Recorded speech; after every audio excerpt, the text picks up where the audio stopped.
కలిసిరా అని మీరు ఎప్పుడు ఎదురెదురు కలిసిరా? నా లైఫ్ లో చెప్పొచ్చు కరెక్ట్ కాదు నువ్వు ఉండడం అని చెప్పిన ఆయనకి ఆ బీఆర్ఎస్ లో ఉన్న రోజు బాగుపడాడు.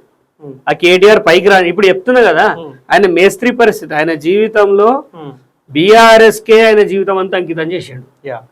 ఆయన నిజంగా ముఖ్యమంత్రి అయ్యేది ఉంటే లాస్ట్ టైమే తిరుగుబాటు జెండా ఎగరెత్తి పాటికి అయ్యేటోడే, రెండోసారి అయ్యేటోడు. ధైర్యం చేయలేదు, ధైర్య సాహసే లక్ష్మి అన్నారు. ఏదో ఒకటి ముందుకు పోతే నీ ఎనుకో నలుగురు వస్తారు.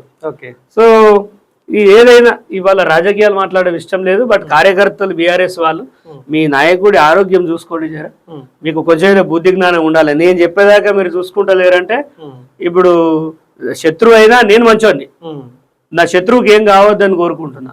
ఆయన నా మీద ఇంత కక్ష సాధింపు చర్యలు చేసినా అయినా కానీ నేను ఆయన బాగుండాలి అనే కోరుకుంటున్నా. అంటే మీ ద్వారా ఆయనకి ఇబ్బంది అయ్యే వరకు ఏం కావద్దని కోరుకుంటున్నా, అంతే కదా? ఎప్పటికీ ఎవరికి ఆరోగ్యపరంగా ఇబ్బంది కావద్దు, ఎందుకంటే అందరికీ కుటుంబాలు ఉంటాయి, అందరికి పిల్లలు ఉంటారు, అందరు బాగుండాలి. సరే తప్పు చేస్తే న్యాయస్థానాలు అనేటివి ఉన్నాయి, ప్రజలు ఉన్నారు, అవసరమైతే రాజకీయాలకు వెళ్ళి తప్పుకుంటాడు ఆయన, వేదేమున్నది. ఇప్పుడు హెల్త్ ఇంత ప్రాబ్లం వచ్చినప్పుడు నన్ను అడిగితే ఆయన రాజకీయాలు ఉండడం వేస్ట్, ఆయన రిలాక్స్ తీసుకొని హెల్త్ కాపాడుకుంటేనే రేపు ఆయన ఇంకా బాగుంటుంది అని అనుకో.